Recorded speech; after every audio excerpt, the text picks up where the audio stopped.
Shalom, selamat pagi. Apa kabar semuanya saudara? Saya harap semuanya baik-baik saja, sehat, dan tentu saja semakin kuat, semakin teguh imannya di dalam Tuhan. Amin. Hari ini saudara, meskipun dalam keadaan masih lockdown, tetapi saya percaya iman kita tidak sampai ke lockdown. Iman kita tetap bertumbuh, iman kita bahkan semakin kuat. Amin. Ya saudara, sebelum kita masuk dalam firman Tuhan, mari kita tundukkan kepala dan berdoa terlebih dahulu. Tuhan Yesus, terima kasih Tuhan. Engkau begitu baik, Engkau begitu sempurna Tuhan. Kasih setiamu, anugerahmu, kuasamu begitu nyata di dalam kehidupan kami. Tuhan, pada masa-masa lockdown ini Tuhan, kami mau berdoa agar iman kami tidak semakin menjauh dari Engkau, tapi iman kami semakin dikuatkan, iman kami semakin diteguhkan di dalam Engkau Tuhan. Dan kami berdoa Tuhan Yesus agar setiap orang-orang yang sudah jauh Tuhan dari Engkau, Engkau bawa kembali Tuhan hati mereka, biar hati mereka penuh dengan kerinduan untuk memuji dan menyembah Engkau, agar hati mereka penuh dengan kerinduan akan hadirat-Mu Tuhan Yesus. Jamah setiap anak-anak-Mu Tuhan yang pada hari ini mendengarkan firman-Mu Tuhan, biar firman-Mu menjadi kekuatan yang meneguhkan setiap hati anak-anak-Mu, memberikan damai, memberikan sukacita, memberikan kekuatan dalam menjalani setiap hari-hari kami, karena kami tahu kami bisa kuat Tuhan Yesus, bukan karena gagah dan kekuatan kami, tetapi karena semuanya dari Engkau Tuhan. Terima kasih Tuhan Yesus. Kami naikkan segala pujian, syukur, hormat, kemuliaan hanya bagi Engkau. Engkau adalah Bapa kami yang baik, Engkau yang memelihara hidup kami, Engkau yang memegang segala kuasa, Engkau yang memegang Tuhan Yesus dari awal sampai akhir seluruh kehidupan kami. Tidak ada satu apapun yang terluput dari Engkau, dan di dalam tangan-Mu kami serahkan segalanya. Terima kasih Tuhan Yesus. Hanya di dalam nama-Mu Tuhan Yesus kami siap untuk memuji dan menyembah Engkau. Kami siap untuk mendengarkan firman-Mu, dan Kau urapi mulut bibir hamba-Mu dalam membawakan firman-Mu Tuhan. Biar perkataan-perkataan-Mu saja yang hamba-Mu sampaikan Tuhan, dan Engkau urapi setiap anak-anak-Mu yang mendengarkan firman-Mu. Biar setiap firman-Mu ini Tuhan Yesus meneguhkan setiap hati kami Tuhan. Terima kasih Tuhan, di dalam nama Tuhan Yesus kami serahkan segalanya. Haleluya. Amin. Siapkan hati saudara untuk memuji dan menyembah Tuhan. Mari kita sama-sama memuji dan menyembah Tuhan. Haleluya.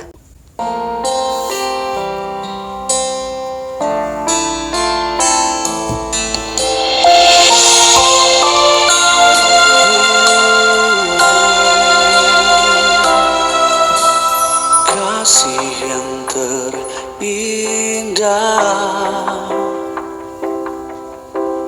telah ku terima, kasih yang terbesar dari-Mu Yesus.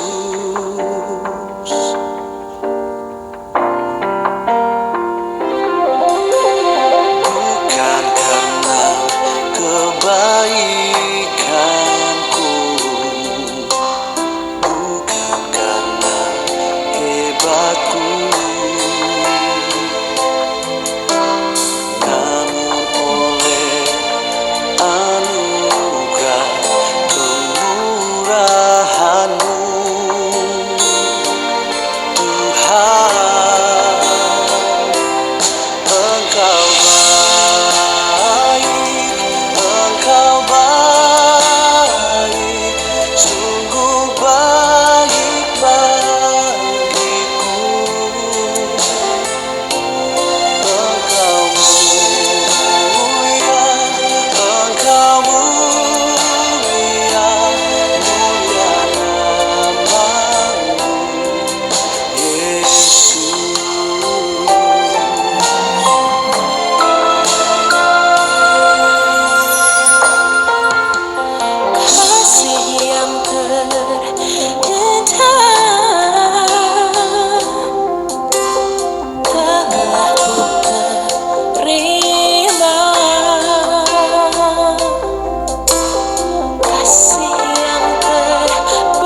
Haleluya.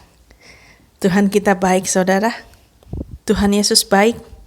Ya, dalam keadaan apapun Tuhan kita tetap baik, saudara. Hari ini saya ingin membawakan firman Tuhan yang saya beri judul Keyakinan Iman, bagian yang ketiga, saudara. Waktu yang bulan lalu kita sudah membahas tentang Filipi yang ke-1 ayat 21. Karena bagiku hidup adalah Kristus dan mati adalah keuntungan. Mungkin orang-orang berpikir, waduh, topiknya kok menyeramkan sekali ya, menakutkan sekali tentang kematian. No, bukan, saudara, enggak. Justru kabar sukacita yang dibawakan, saudara. Kabar sukacita bagi orang percaya, kematian itu bukan sesuatu yang menakutkan. Sekali lagi, saudara, kematian buat orang percaya itu bukan sesuatu yang menakutkan. Tapi saya tidak menyuruh saudara untuk mati ya, untuk cari mati ya, bukan, saudara. Segala sesuatu ada waktunya Tuhan. Ya. Tapi yang ingin saya sampaikan adalah sebagai orang percaya, kita harus mempunyai keyakinan iman yang harus kita pegang, saudara. Bahwa jika kita hidup untuk Tuhan. Dan jika kita mati, juga untuk Tuhan. Karena kita ini adalah milik Tuhan. Kalau kita memiliki keyakinan seperti ini, maka kematian itu bukan jadi hal yang menakutkan lagi, saudara. Bahkan Rasul Paulus mengatakan itu memang jauh lebih baik, karena kita akan pergi dan diam bersama-sama dengan Kristus.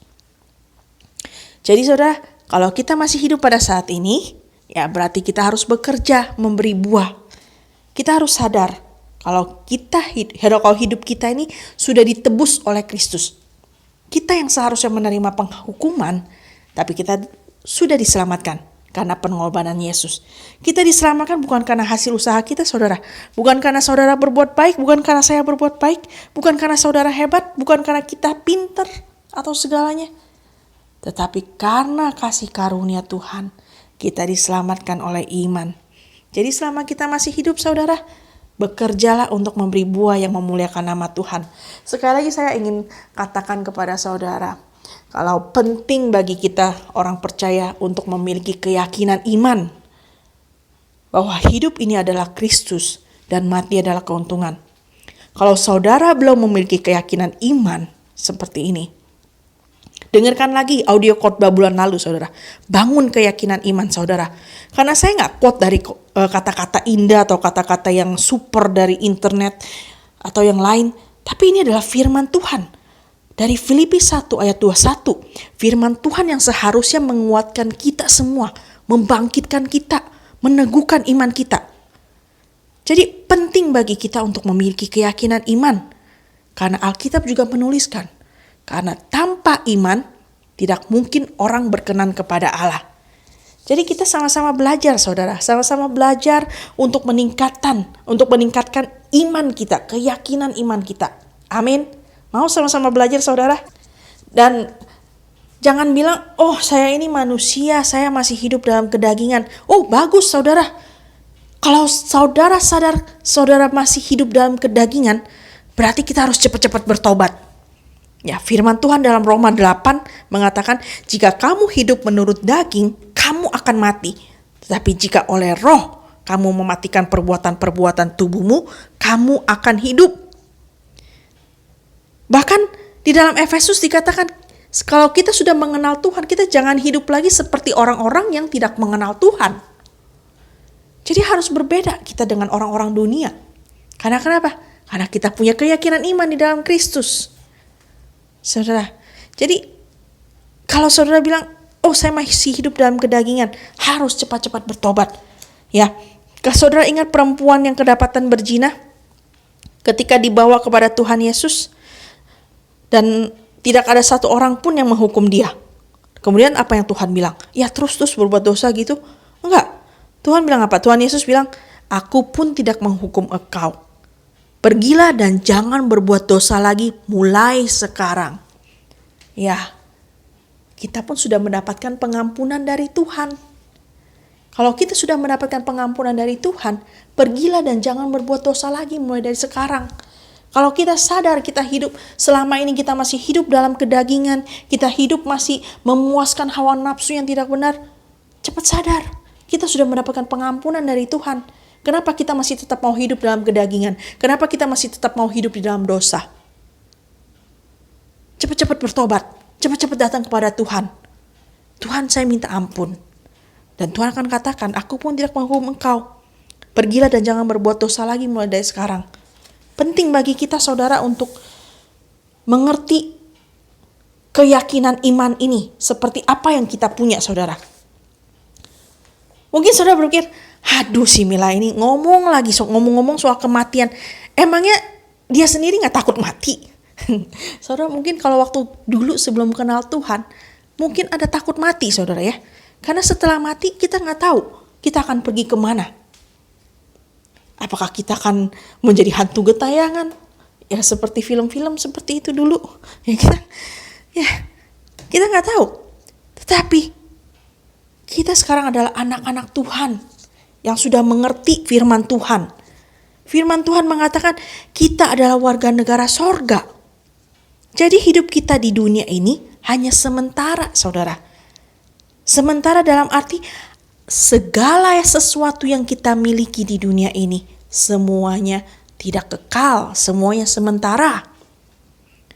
Dan kalau kita hidup, yaitu untuk memuliakan Tuhan di dunia ini.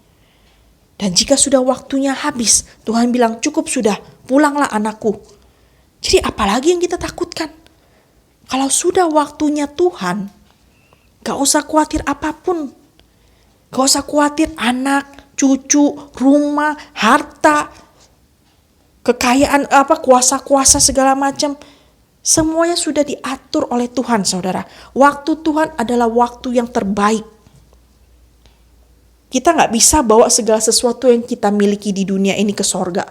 Hanya iman kita yang akan kita bawa ke sorga dan kita pertanggungjawabkan di hadapan Tuhan. Apakah kita punya iman? Iman yang menghasilkan perbuatan-perbuatan, menghasilkan buah roh yang memuliakan nama Tuhan. Apakah kita sudah melakukan itu? Apakah kita sudah melakukan kehendak Tuhan, melakukan perintah-perintah Tuhan? Itu yang kita akan hadapkan kepada Tuhan. Jadi saudara, Tuhan itu memberikan hikmat kepada masing-masing, keahlian tersendiri kepada banyak orang. Ada yang jadi hamba Tuhan, ada yang jadi dokter, suster, ilmuwan, builder, labor, pemimpin bangsa, dan lain-lain. Tuhan bisa bekerja melalui banyak cara. Ya ini bukan berarti kalau misalnya kita sakit kita nggak perlu dokter. Kalau kita sakit kita nggak perlu minum obat. Tapi Tuhan menciptakan manusia dan memberikan kepada masing-masing itu keahlian supaya kita tuh bisa saling melengkapi. Yang salah itu kenapa? Yang salah itu adalah seperti apa? Yang salah itu adalah kalau kita sudah sembuh, misalnya kita sakit, kita makan obat sembuh. Yang salah itu kalau misalnya kita udah sembuh, kita melupakan kuasa Tuhan. Kita nggak bersyukur sama Tuhan. Kita mengagung-agungkan apa yang kita, misalnya dokternya, atau kita mengagungkan obatnya. Kita lupa sama Tuhan. Itu yang salah saudara. Tapi percaya, Tuhan bisa bekerja melalui banyak cara. Oke saudara, jadi saya harap kalau misalnya saudara masih punya keraguan iman, ya ini kebalikan dari keyakinan iman. Kalau saudara masih mempunyai keraguan iman tentang Filipi 1 ayat 21, saudara silakan silakan dengarkan lagi firman Tuhan waktu bulan lalu tentang Filipi 1 ayat 21. Dan mari kita bersama-sama bertumbuh, mempunyai keyakinan iman yang semakin kokoh di dalam Tuhan. Amin. Ya, hari ini saudara saya akan memulai topik yang baru, yaitu keyakinan iman bagian 3 tentang penyertaan Tuhan. Nah, kalau ini pasti saudara senang dengarnya. Karena ini adalah tentang penyertaan Tuhan. Gak menakutkan seperti bulan lalu ya saudara ya. Berbicara tentang iman, saudara kita waktu itu sudah membahas apakah iman itu. Dalam Ibrani yang ke-11 ayat 1. Iman adalah dasar dari segala sesuatu yang kita harapkan dan bukti dari segala sesuatu yang tidak kita lihat. Keyakinan iman di dalam Kristus berarti kita menaruh percaya kita pada Kristus. Iman kita pada Tuhan Yesus. Kita percaya kepada Tuhan Yesus. Kita berharap pada Tuhan Yesus. Dan semuanya itu akan dihitung sebagai kebenaran. Penting bagi kita untuk memiliki keyakinan iman yang teguh. Karena apa yang kita yakinin akan mengubah hidup kita. Percaya saudara? Percaya kalau misalnya apa yang kita yakini akan mengubah hidup kita? Contohnya begini ya. Kalau ada orang yang yakin hidup itu adalah uang. Prinsip hidupnya adalah uang. Karakternya itu semuanya terfokus pada uang. Tujuan hidupnya menjadi kaya, punya banyak uang. Pandangan hidupnya semuanya berdasarkan uang.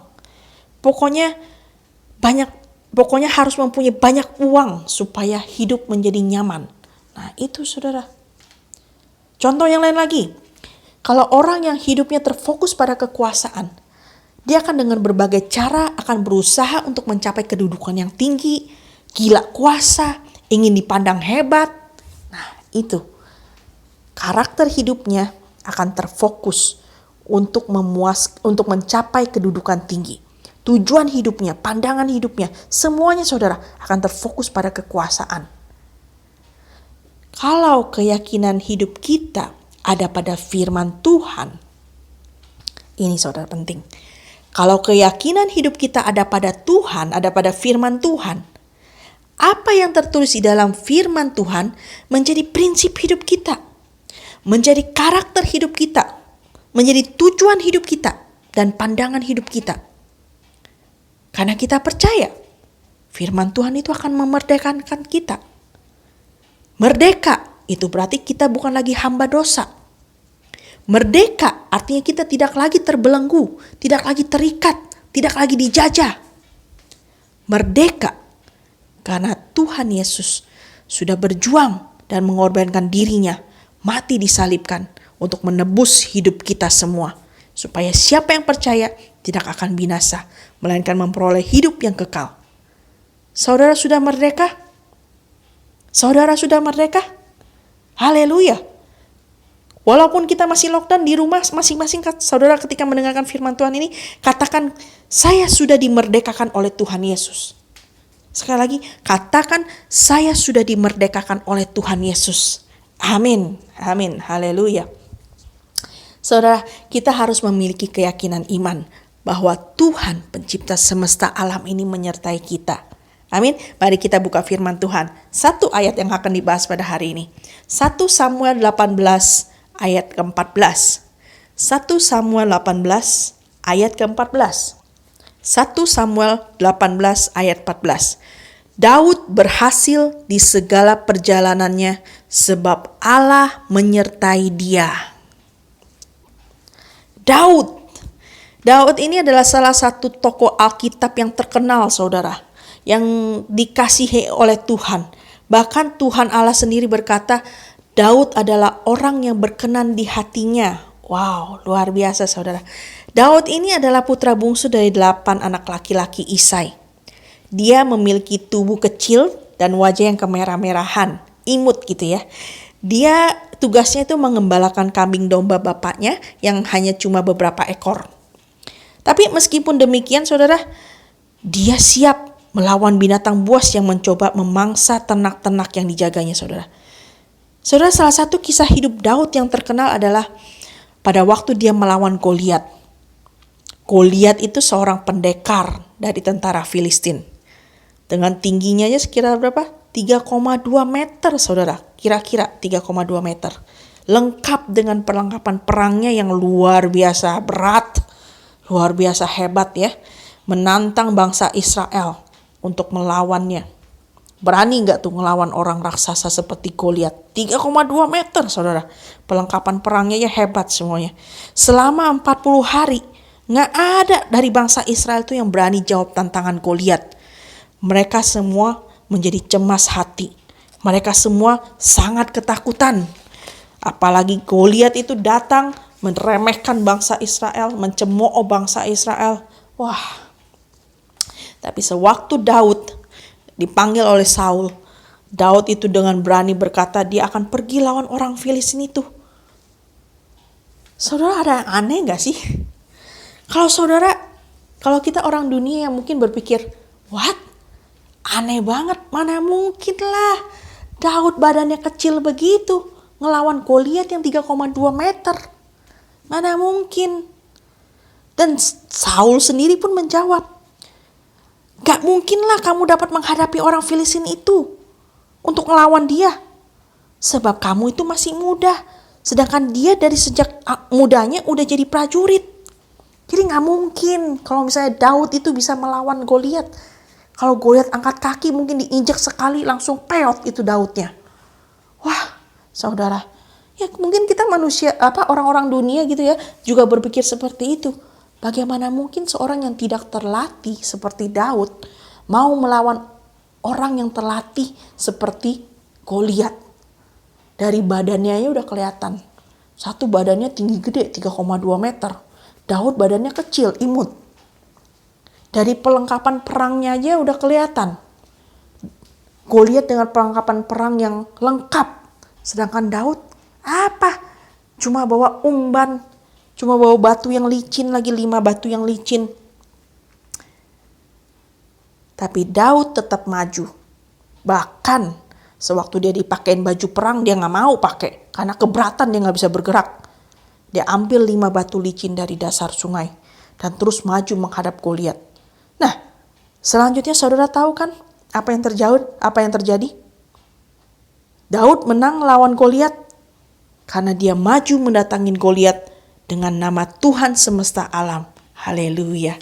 Saudara, hari ini kita akan membahas tentang keyakinan iman, tentang penyertaan Tuhan. Ada 2 poin yang saya ingin bagikan. Poin yang pertama, ketika ada penyertaan Tuhan, ada kemenangan bagi orang yang disertai Tuhan. Amin. Poin yang pertama, ada kemenangan bagi orang yang disertai Tuhan. Daud menang atas Goliat. Saudara pun bisa menang atas masalah apapun yang saudara hadapi. Situasi apapun yang saudara hadapi. Walaupun saudara, kelihatannya hal itu tidak mungkin. Tapi ketika ketika Tuhan beserta dengan saudara, maka situasi yang tidak mungkin itu, Tuhan bisa ubahkan segalanya. Saudara bisa menjadi pemenang. Ada kemenangan bagi orang yang disertai Tuhan. Amin. Pada saat Daud menghadapi Goliat, dia gak ngelihat betapa besar dan gagah kuatnya Goliat. Tapi dia percaya Tuhan semesta alam ini menyertai dia. Begitu juga dengan kita, saudara. Pada saat kita menghadapi masalah apapun juga, jangan melihat masalah itu terlalu besar. Jangan melihat masalah itu terlalu sukar buat saudara. Tapi percayalah, Tuhan yang menyertai kita akan mampu membuka jalan keluar yang terbaik buat kita. Amin. Amin. Percaya saudara. Nah, pada waktu Daud menghadapi Goliat, dia tidak datang dengan senjata perang, baju perang, panah yang hebat. Tapi dia datang dengan nama Tuhan semesta alam. Sebab di tangan Tuhanlah pertempuran itu, dan Tuhan akan menyerahkan Goliat ke tangan Daud. Saudara, pada saat kita menghadapi masalah situasi yang seberat apapun pada saat ini, saudara, jangan mengandalkan kekuatan sendiri. Jangan mengandalkan kepintaran kita sendiri, ataupun backingan, ataupun uang, atau apapun yang juga saudara bisa andalkan. Tapi andalkanlah Tuhan yang mampu memberikan kemenangan bagi kita. Amin. Luar biasa saudara, luar biasa. Ya, sebab itu jangan takut akan kabar-kabar buruk, akan situasi-situasi yang sedang kacau pada saat ini. Jika Tuhan beserta dengan kita, kita akan melihat kemenangan demi kemenangan yang Tuhan sediakan bagi setiap anak-anaknya. Amin. Amin. Saudara percaya saudara akan menang bersama Tuhan? Saya percaya saya akan menang bersama dengan Tuhan. Walaupun situasi kelihatan berat seperti apapun, walaupun situasi COVID seperti saat ini, saya percaya saya akan tetap menang bersama Tuhan. Karena Tuhan semesta alam beserta dengan saya. Amin. Ada keyakinan iman saudara? Saudara punya keyakinan iman seperti ini? Harus ada saudara. Orang percaya harus punya keyakinan iman seperti ini. Ada kemenangan bagi orang yang disertai Tuhan. Wow. Daud berhasil di segala perjalanannya sebab Tuhan menyertai dia. Saul mengangkat Daud menjadi kepala pasukan 1000. Saul menyuruhnya pergi maju perang. Bukannya supaya dia menang, tapi supaya dia dipukul kalah oleh tangan orang Filistin. Tapi Daud selalu menang. Kemanapun Saul suruh dia berperang, dia selalu menang, saudara. Dan seluruh Israel dan orang Yehuda mengasihi Daud. Ketika Saul mengerti bahwa Tuhan menyertai Daud, Saul menjadi semakin takut pada Daud. Dan akhirnya menjadi musuh Daud seumur hidupnya. Ya, saudara, orang boleh mereka-rekakan yang jahat bagi kita. Mereka boleh merancangkan ini dan itu untuk mencelakai kita. Tapi jika Tuhan beserta kita, Dia yang akan mengubah yang jahat menjadi kebaikan buat kita. Amin. Orang boleh merendahkan kita, tapi Tuhan yang akan meninggikan kita. Amin. Orang boleh menutup pintunya bagi kita, tapi Tuhan akan membuka banyak pintu lain lagi buat kita. Amin. Jika Tuhan yang meninggikan, tidak ada satupun yang bisa merendahkan. Dan jika Tuhan yang membukakan pintu, tidak ada satupun yang sanggup menutupnya. Haleluya, saudara. Luar biasa ya. Luar biasa ya orang yang disertai oleh Tuhan. Wow. Wow, saudara. Wow. Saya bersemangat sekali, saudara. Walaupun ini malam-malam merekamnya, tapi saya semangat sekali. Karena penyertaan Tuhan itu benar-benar wow. Wow, luar biasa, saudara. Meskipun orang tua Daud melupakannya. Kapan orang tua Daud melupakannya? Saudara ingat waktu Samuel datang ke tempat Isai? Kakak-kakaknya yang Daud yang gagah berani, yang gagah perkasa itu disuruh menghadap Samuel. Tetapi Tuhan menolak mereka. Bahkan kakak-kakaknya Daud juga merendahkan Daud.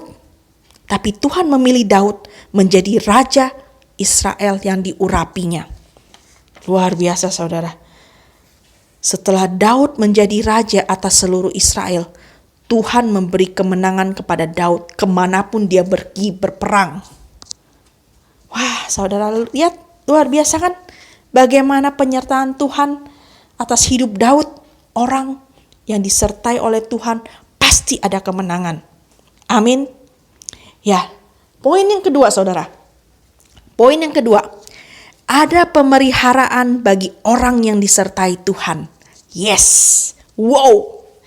Meskipun Daud, orang yang berkenan di hati Tuhan, dia itu gak luput dari masalah, saudara. Dia gak luput dari masalah. Tapi masalah apapun yang dia hadapi, Tuhan tetap memelihara hidupnya. Saudara percaya? Saul menjadi musuh Daud seumur hidupnya. Dituliskan di Alkitab. Meskipun Saul sudah memberikan anaknya Mikhail untuk jadi istrinya Daud, Saul tetap ingin membunuh Daud. Sehingga Daud tuh harus melarikan diri. Bahkan saat di Gat, dia itu harus berpura-pura seperti orang sakit ingatan, seperti orang gila. Ketika dia bertemu dengan raja kota Gat, yaitu Akis. Walaupun Daud dalam pelarian, kemanapun dia pergi, Daud selalu bertanya pada Tuhan apa yang harus dia lakukan. Dan Saul ini berusaha untuk mencari Daud. Tetapi Alkitab menuliskan luar biasa ini, saudara. Allah tidak menyerahkan Daud ke dalam tangan Saul. Allah tidak menyerahkan Daud ke dalam tangan Saul. Berarti ada pemeliharaan Tuhan bagi orang yang disertainya. Apakah Daud takut? Ya. Alkitab juga menuliskan Daud takut karena Saul mencarinya dengan maksud membunuhnya. Tapi luar biasanya Tuhan memelihara hidup Daud dan orang-orang yang mengikutinya. Bahkan Tuhan menyerahkan Saul ke dalam tangan Daud 2 kali, saudara. 2 kali. Yang pertama, waktu Saul sedang di goa, Daud itu memotong puncak jubah Saul dengan diam-diam. Dan yang kedua, pada waktu Saul masih berusaha untuk membunuh Daud, mengejarnya ke padang gurun Zif. Di sana mereka tidur di padang belantara. Tetapi waktu itu mereka semua tidur. Di sana Daud punya kesempatan 1 kali lagi untuk bunuh Saul. Tetapi tetap Daud tidak mau menjamah orang yang diurapi oleh Tuhan. Di Alkitab Amplified Bible saya lihat ya. Dia tidak mau, dia di sini tuliskan put my hand against him. Artinya melawan orang yang diurapi Tuhan. Dia tidak mau. Padahal waktu itu Tuhan sudah membuat Saul dan tentara-tentaranya tidur nyenyak. Wah, Tuhan turut bekerja. Tetapi Daud tidak mau membunuh Saul. Lihat bagaimana Tuhan memelihara hidup Daud. Yang mestinya dikejar-kejar, dia punya kesempatan untuk bunuh Saul, tapi dia tidak membunuh Saul. Ya, kita pun harus mempunyai keyakinan iman, saudara. Keyakinan iman bagaimana Tuhan memelihara hidup kita dengan luar biasanya. Coba saudara renungkan. Coba saudara renungkan bagaimana keadaan hidup kita saat ini. Ya, meskipun situasi begitu menekan, berita-berita, kalau kita dengar berita, oh di sini kasusnya berapa? Oh banyak. Oh di gedung ini sedang ada banyak yang ada lagi yang positif. Oh di tempat belanja ini ada yang positif. Oh tempat belanja ini tutup karena ini. Begitu banyak berita-berita buruk, berita-berita yang menakutkan, mengecilkan hati. Meskipun demikian saudara, kita tidak perlu tertekan. Kita gak perlu takut. Karena apa? Karena Tuhan Yesus menyertai kita. Amin. Meskipun COVID yang sedang merajalela ini membuat banyak orang ketakutan, tapi orang-orang yang percaya pada Tuhan, orang-orang yang berlindung dalam naungannya akan tetap aman. Ini keyakinan iman kita, saudara. Bahwa adanya pemeliharaan Tuhan bagi orang yang disertainya. Saudara, Tuhan tahu seberapa besar kemampuan kita, seberapa besar kekuatan kita.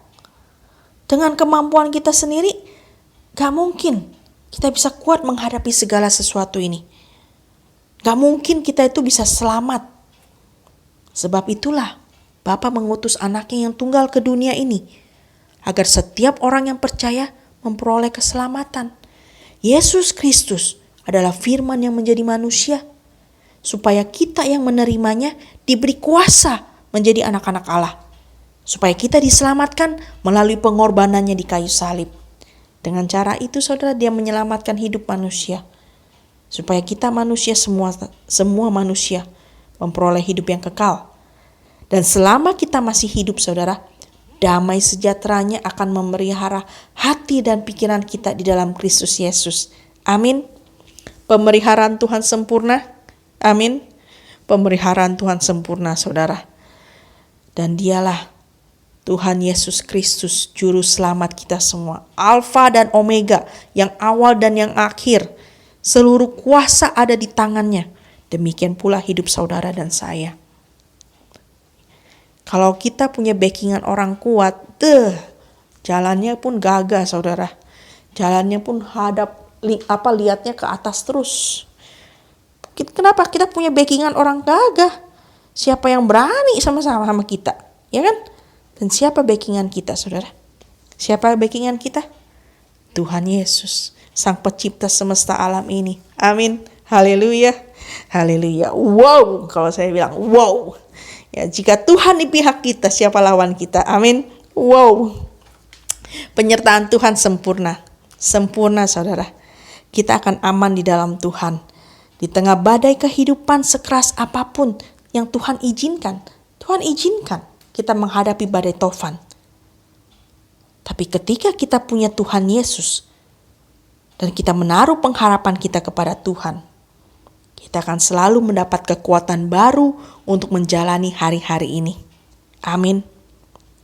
Saudara, mari kita memiliki keyakinan iman yang teguh akan penyertaan Tuhan.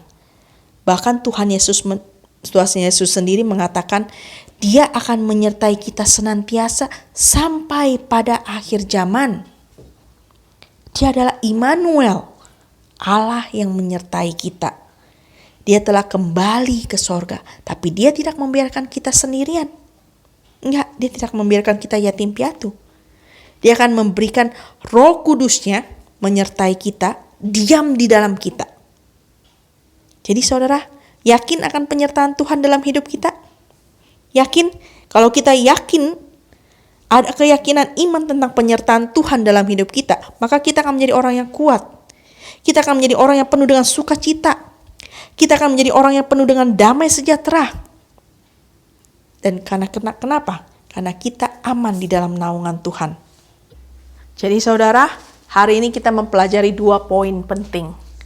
Kalau kita memiliki keyakinan iman tentang penyertaan Tuhan, maka adanya kemenangan bagi orang yang disertai Tuhan.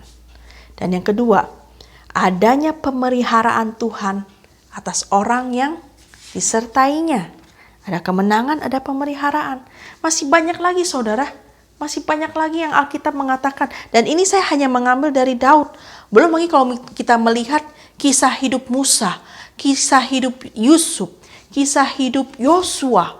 Bagaimana Tuhan menyertai mereka, bagaimana Tuhan bekerja dengan luar biasa dalam kehidupan mereka. Kalau Tuhan bisa bekerja dengan luar biasa dalam kehidupan mereka, Tuhan juga bisa bekerja luar biasa dalam kehidupan saudara dan saya. Amin. Amin. Yes. Percaya saudara, ada penyertaan Tuhan dalam kehidupan kita. Tuhan sudah berjanji kok, Dia akan menyertai kita. Oleh sebab itu saudara, terus maju di dalam Tuhan. Jangan mundur. Meskipun dalam keadaan lockdown ini, kita jangan sampai mundur. Iman kita jangan sampai menjadi iman yang loyo. Tapi harus tetap semangat, tetap bangkit, tetap on fire di dalam Tuhan. Amin. Oke, mari kita tundukkan kepala dan berdoa. Tuhan Yesus, terima kasih Tuhan.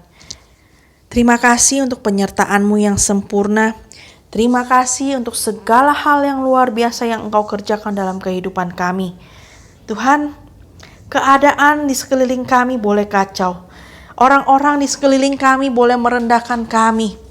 Orang-orang di sekeliling kami boleh merancangkan hal-hal yang jahat kepada kami. Tapi kami percaya Tuhan Yesus, Engkau yang selalu menyertai kami dalam segala hal. Maka kami tidak takut dalam menjalani hidup kami. Karena kami tahu siapa yang menyertai kami. Tuhan pencipta semesta alam ini. Tuhan yang penuh dengan kuasa. Tuhan yang penuh dengan kasih. Tuhan yang sanggup membalikkan segala keadaan yang buruk menjadi yang baik. Segala kejahatan, segala hal-hal yang buruk bisa menjadi kebaikan bagi kami. Kami percaya itu Tuhan. Tuhan, bawa kami senantiasa dalam naungan-Mu. Bawa hati kami, jagai hati kami, pelihara hati kami Tuhan. Supaya hati kami tidak goyah. Supaya hati kami Tuhan tidak meragukan Engkau. Tapi semakin hari, semakin bertambah usia kami Tuhan, bertambah pengetahuan kami semakin percaya, kami semakin mempunyai keyakinan iman di dalam Engkau, yang semakin teguh di dalam Engkau. Terima kasih Tuhan Yesus untuk semuanya Tuhan. Kami percaya Tuhan, firman-Mu yang hamba-Mu sampaikan pada saat ini Tuhan Yesus boleh berhenti pada saat ini Tuhan. Tapi kami percaya dengan Roh-Mu yang kudus, Engkau yang terus mengingatkan kami akan setiap apa yang kami dengar pada saat ini menjadi kekuatan di dalam kehidupan kami, menumbuhkan semangat kami, membakar jiwa kami dan roh kami Tuhan, supaya kami tidak mundur dari Engkau, tapi semakin kami berlari Tuhan menuju panggilan sorgawi. Kami semakin berlari Tuhan, karena orang yang berharap kepadamu, ketika kami berlari kami tidak akan menjadi lemah, tapi kami akan semakin kuat, semakin akan terbang tinggi seperti Raja Wali. Terima kasih Tuhan Yesus. Terima kasih untuk segalanya Tuhan. Berkat anugerah-Mu tercurah kepada setiap anak-anak-Mu yang mendengarkan firman Tuhan pada hari ini. Dan tidak lupa kami berdoa Tuhan untuk para dokter, suster, bahkan pasien-pasien di rumah sakit, juga para volunteer-volunteer di rumah sakit semuanya Tuhan. Kami berdoa untuk mereka Tuhan. Jagai mereka, lindungi mereka Tuhan. Ketika mereka sedang ada di rumah sakit atau sedang dimanapun, ketika mereka yang sakit sekalipun Tuhan, kami berdoa dijauhkan dari segala apapun yang bukan dari Engkau. Dan terutama lagi Tuhan, Kau berkati Tuhan, supaya setiap anak-anak-Mu senantiasa ada dalam naungan-Mu. Biar dijauhkan dari segala kecelakaan, dari segala sakit penyakit, virus-virus, penyakit-penyakit pada saat ini Tuhan Yesus. Biar Engkau Tuhan melindungi setiap anak-anak-Mu. Dan Kau juga berkati para pemimpin bangsa Tuhan. Kami berdoa untuk mereka Tuhan, Kau berikan hikmat, pengetahuan dan takut akan Engkau dalam menjalani roda pemerintahan Tuhan. Dan kami juga berdoa untuk hamba-hamba Tuhan, untuk gembala-gembala, untuk para penginjil-penginjil, dan juga Tuhan untuk setiap anak-anak-Mu. Biar tidak ada yang mundur dari Engkau, tetapi kuasa-Mu bekerja dengan dahsyat dalam setiap kehidupan mereka Tuhan. Terima kasih Tuhan Yesus. Kami serahkan segalanya ke dalam tangan-Mu Tuhan. Biar hanya nama-Mu saja yang semakin ditinggikan dan dimuliakan. Nama di atas segala nama, Yesus Kristus Tuhan dan Juru Selamat kami. Haleluya. Amin. Mari kita nyanyikan satu pujian lagi saudara, untuk menutup firman Tuhan pada hari ini. Amin. Sungguh penyertaan-Mu sempurna buat setiap kami Tuhan. Terima kasih Tuhan. Jalan-Mu tak terselami oleh setiap hati kami, namun satu hal ku percaya, ada rencana yang indah, tiada terduga kasih-Mu. Heran dan besar bagiku arti kehadiran-Mu selalu nyata di dalam hidupku. Penyertaan-Mu sempurna, rancangan-Mu penuh damai, aman dan sejahtera walau di tengah badai. Ingin ku selalu bersama, rasakan keindahan arti kehadiran-Mu. Katakan penyertaan-Mu. Penyertaan-Mu sempurna, rancangan-Mu penuh damai, aman dan sejahtera walau di tengah badai. Ingin ku selalu bersama, rasakan keindahan arti kehadiran-Mu Tuhan.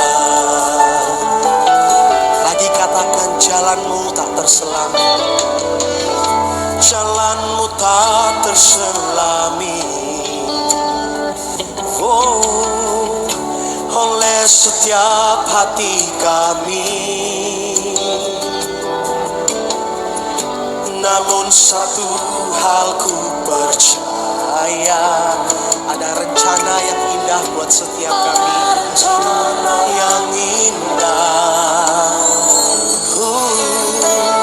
tiada terduga kasih-Mu. Heran dan besar bagiku arti kehadiran-Mu selalu nyata di dalam hidupku. Penyertaan-Mu sempurna, rancangan-Mu penuh damai, aman dan sejahtera walau di tengah badai. Ingin ku selalu bersama, rasakan keindahan hati ke. Sambil angkat tangan kita ke surga, mari nyatakan bersama-sama. Penyertaan-Mu sempurna, rancangan-Mu penuh damai, aman dan sejahtera walau di tengah badai.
Haleluya. Terima kasih Tuhan Yesus memberkati semuanya saudara. Tetap kuat, tetap sehat, tetap beriman di dalam Tuhan Yesus. Amin. Tuhan Yesus menyertai kita semuanya. Haleluya.